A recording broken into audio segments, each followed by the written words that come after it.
अच्छा, हम now for distribution function find करने की हमारे पास क्या टेक्निक होती है।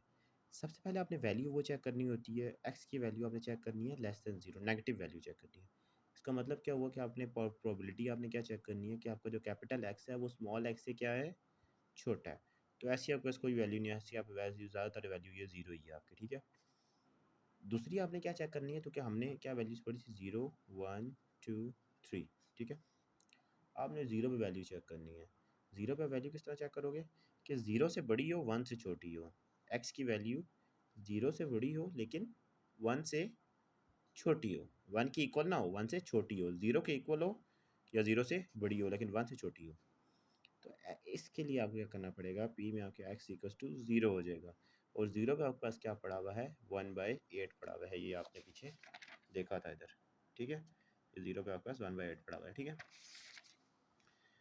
उसके बाद क्या आता है आपके पास, आपने अब वन और टू के बीच में चेक करनी है कि वन को चेक करना है आपने, लेकिन दूसरी वैल्यू आपकी टू होगी, ठीक है। मैं लिखता हूँ one is less than equals to X is less than two, ठीक है। इसका क्या मतलब हुआ कि आपकी वैल्यू वन से बड़ी हो या इक्वल हो लेकिन टू से छोटी हो। अब वन से बड़ी हो, ठीक है, मतलब वन से नीचे वाली वैल्यू भी सारी इसके अंदर आ गई ना। मतलब मैं कहता हूँ कि ए बी से बड़ा है, मतलब कि ए के अंदर वो सारी वैल्यूज़ हैं जो बी के पास हैं, बी से ज़्यादा वैल्यूज़ हैं इसके अंदर, ठीक है।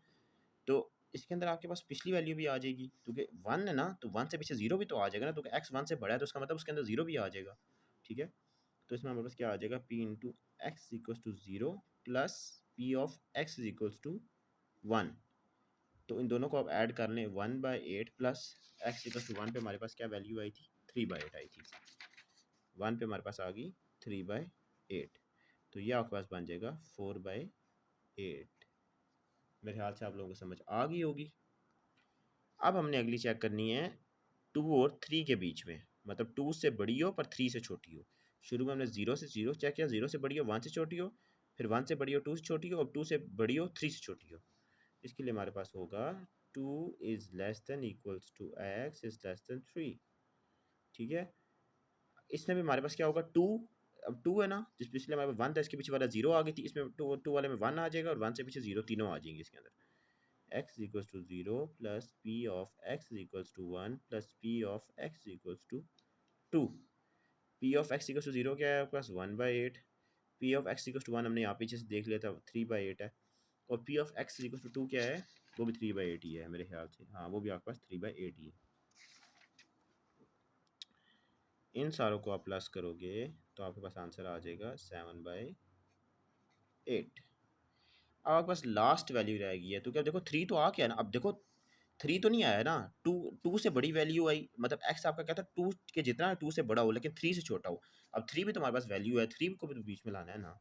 तो एक बात आप हमेशा याद रखना कि जो मैक्सिमम होती है ना, जो आपके पास मैक्सिमम होती है, मैक्सिमम आपके पास जो होती है, तो क्या आपके पास ये मैक्सिमम है, ठीक है। मैक्सिमम प्रोबेबिलिटी जो आपकी होती है वो हमेशा आपकी वन होती है, ठीक हो गया। मेरे ख्याल से आपको समझ आ गई है, मैक्सिमम प्रोबेबिलिटी आपकी हमेशा वन होती है, क्योंकि आपकी जो प्रोबेबिलिटी होती है ना वो कौन क्या होती है कि ज़ीरो से बड़ी होती है, ये ज़ीरो के इक्वल होती है, और वन से छोटी होती है या वन के इक्वल होती है, ठीक हो गया। मैक्सिमम प्रोबेबिलिटी आपकी है।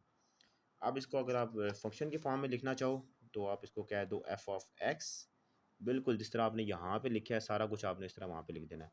ज़ीरो पे आपके पास क्या आ रहा था, ज़ीरो पे आप क्या, ज़ीरो के पास आपके पास क्या आता है, for X is less than zero, ठीक है।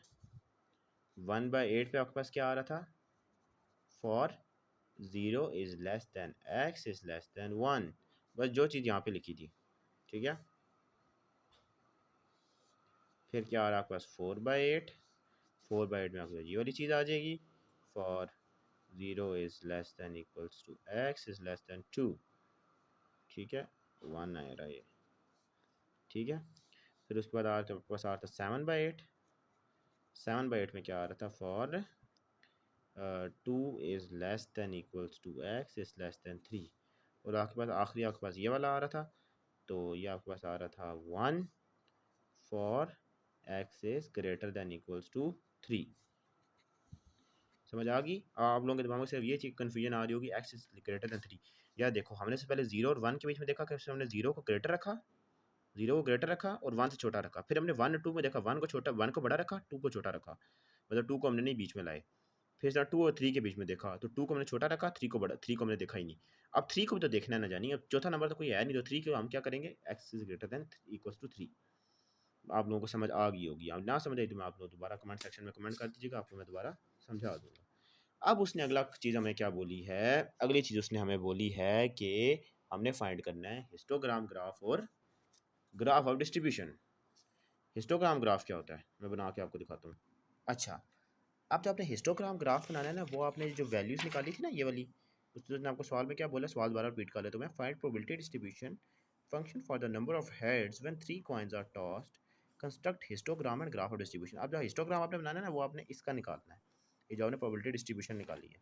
इसमें आपके पास 0 पे क्या आ रहा था, 1/8, इसको ज़बानी याद कर रहे ताकि हमें बार पीछे ना आना पड़े। 0 पे 1/8 आ रहा था, 1 पे 3/8 आ रहा था, 2 पे भी 3/8 आ रहा था, 3 पे 1/8 आ रहा था, मतलब 1 0 और 3 पे 1/8 आ रहा था और 1 और 2 पे 3/8 आ रहा था। वैल्यूज़ की याद रख लेते हैं ना ताकि सुबह हमें पीछे ना आना पड़े।